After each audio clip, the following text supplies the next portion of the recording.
Bismillahirrahmanirrahim. Assalamualaikum warahmatullahi wabarakatuh.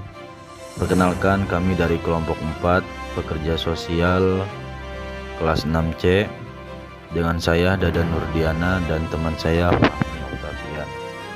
Pada video kali ini kami akan menjelaskan tentang tahapan rehabilitasi sosial terhadap pecandu narkoba. Berdasarkan Undang-Undang Nomor 35 Tahun 2009, rehabilitasi sosial adalah suatu proses kegiatan pemulihan secara terpadu, baik fisik, mental maupun sosial, agar bekas pecandu narkotika dapat kembali melaksanakan fungsi sosial dalam kehidupan masyarakat.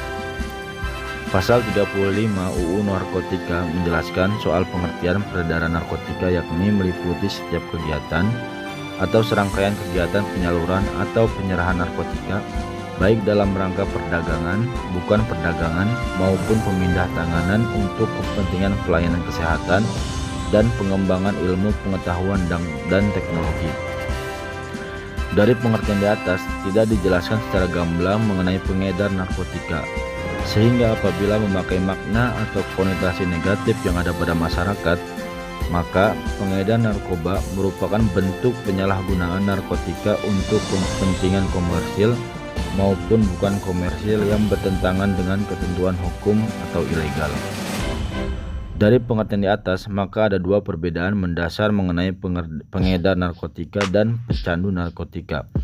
Selain itu, ada pula korban penyalahgunaan narkotika, yaitu seseorang yang tidak sengaja menggunakan narkotika karena dibujuk, diperdaya, ditipu, dipaksa, dan atau diancam untuk menggunakan narkotika. Dalam amanat undang-undang, pecandu narkotika dan korban penyalahgunaan narkotika wajib menjalani rehabilitasi medis dan rehabilitasi sosial. Untuk selanjutnya diatur dalam Permensos nomor 26 tahun 2012 tentang standar rehabilitasi sosial korban penyalahgunaan nafza. Namun, persoalan yang terjadi adalah mantan pecandu narkotika tidak selalu bisa menyesuaikan diri dengan lingkungan ketika ia kembali ke masyarakat. Salah satu penyebab yang mempengaruhi sulitnya penyesuaian diri mantan pecandu narkotika dengan lingkungan adalah ketidakmampuan stakeholder maupun masyarakat luas dalam mengayomi dan mengawasi pecandu narkotika.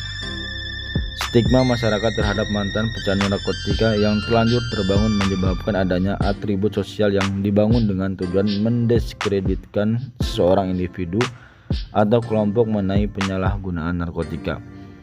Hal ini ternyata telah terbangun di dalam masyarakat melalui proses internalisasi norma-norma sosial yang telah ada di masyarakat mengenai penentuan nilai baik dan buruknya suatu perilaku sosial. Tahap-tahap rehabilitasi bagi pecandu narkoba. Yang pertama yaitu tahap rehabilitasi medis atau detoksifikasi. Tahap ini pecandu diperiksa seluruh kesehatannya baik fisik dan mental oleh dokter terlatih.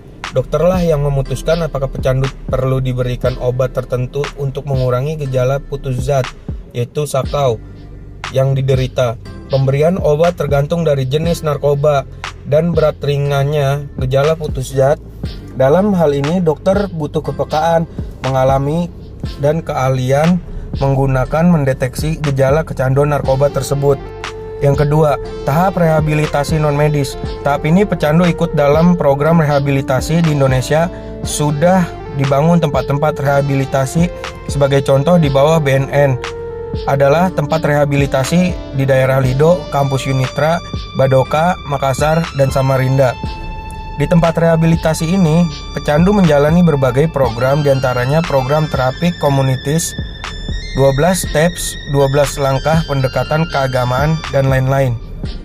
Yang ketiga, yaitu tahap bina lanjut atau aftercare.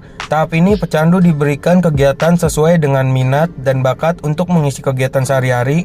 Pecandu dapat kembali ke sekolah atau tempat kerja, namun tetap berada di bawah pengawasan. Untuk setiap rehabilitasi, perlu digunakan pengawasan dan evaluasi secara terus-menerus terhadap proses pemulihan seorang pecandu. Dalam penanganan pecandu narkoba di Indonesia, terdapat beberapa metode terapi dan rehabilitasi yang digunakan, yaitu yang pertama, cold turkey. Artinya seorang pecandu langsung menghentikan penggunaan narkoba atau zat adiktif. Metode ini merupakan metode tertua dengan mengurangi pecandu dalam masa putus obat tanpa memberikan obat-obatan. Setelah gejala putus hilang, pecandu dikeluarkan dan diikutsertakan dalam sesi konseling, rehabilitasi non-medis. Metode ini banyak digunakan oleh beberapa panti rehabilitasi dengan pendekatan keagamaan dalam fase detoksifikasinya. Yang kedua yaitu metode alternatif. Yang ketiga, terapi substitusi opioida. Hanya digunakan untuk pasien-pasien ketergantungan heroin atau opioida.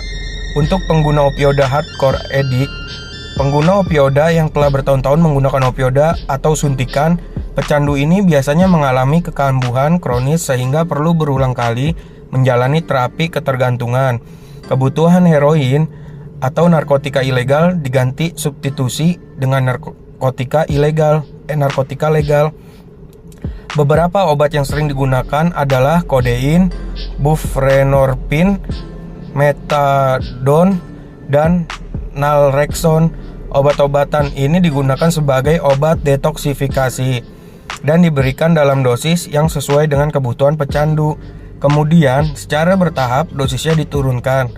Keempat obat di atas telah banyak beredar di Indonesia dan perlu adanya kontrol penggunaan untuk menghindari adanya penyalahgunaan obat-obatan ini yang akan berdampak fatal. Yang keempat yaitu terapi community atau TC. Metode ini mulai digunakan pada akhir 1950 di Amerika Serikat. Tujuan utamanya adalah menolong pecandu agar mampu kembali ke tengah masyarakat dan dapat kembali menjalani kehidupan yang produktif. Program TC ini merupakan program yang disebut drug free self-help. Program ini mempunyai 9 elemen, yaitu partisipasi aktif, feedback dari keanggotaan, role modeling, format kolektif untuk perubahan pribadi, sharing norma dan nilai-nilai, struktur dan sistem komunikasi terbuka, hubungan kelompok dan penggunaan terminologi unik. Aktivitas dalam TC akan menolong peserta belajar mengenal dirinya melalui 5 area pengembangan kepribadian, yaitu manajemen perilaku, emosi atau psikologis, intelektual dan spiritual, vokasional dan pendidikan, keterampilan untuk bertahan bersih dari narkoba. Dan yang kelima yaitu metode 12 steps. Di Amerika Serikat, jika seseorang kedapatan mabuk atau menyalahgunakan narkoba, pengadilan akan memberikan hukuman untuk mengikuti program 12 langkah. Pecandu yang mengikuti program ini dimotivasi untuk mengimplementasikan ke-12 langkah ini dalam kehidupan sehari-hari.